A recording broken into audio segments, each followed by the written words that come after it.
Please বিচাৰি ফুৰিছে গতিকে মোৰ ক'ৰবাত কেতিয়াবা ভয় আৰু শংকা হয় যে আমাৰ শিশুসকলৰ ওপৰত আমি বেছি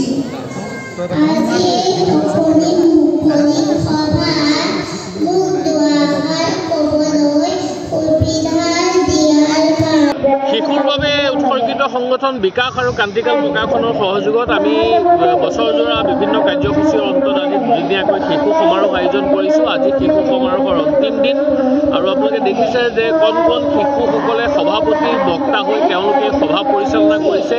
আমি শিশুসকলৰ ভৱিষ্যত তেওঁলোকে যাতে সুনাগৰিক হৈ পেলাই গঢ় দি উঠে তাৰ বাবে বিভিন্ন ধৰণৰ কৰ্মসূচী লৈছোঁ। তাৰ মাজতে শিশু নাট, শিশু সভা ইত্যাদি বিভিন্ন ধৰণৰ কাৰ্যসূচী লৈছোঁ। ৰাইডিং অঞ্চলৰ বিশেষ সংগঠন শিশুৰ বাবে উৎসৰ্গিত সংগঠন বিকাশ ইতিমধ্যে 22-23টা বৰ্ষ অতিক্ৰম কৰিছে।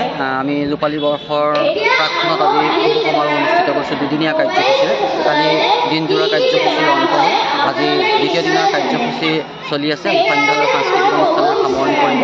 এই দুদিনীয়া কাৰ্যসূচীত ছাত্ৰ ছাত্ৰীসকল আৰু অভিভাৱক অভিভাৱিকাসকলৰ যি উৎসাহ উদ্দীপনা সেয়াই আমাক বিকাশৰ পৰিয়ালক যথেষ্ট আনন্দিত কৰিছে।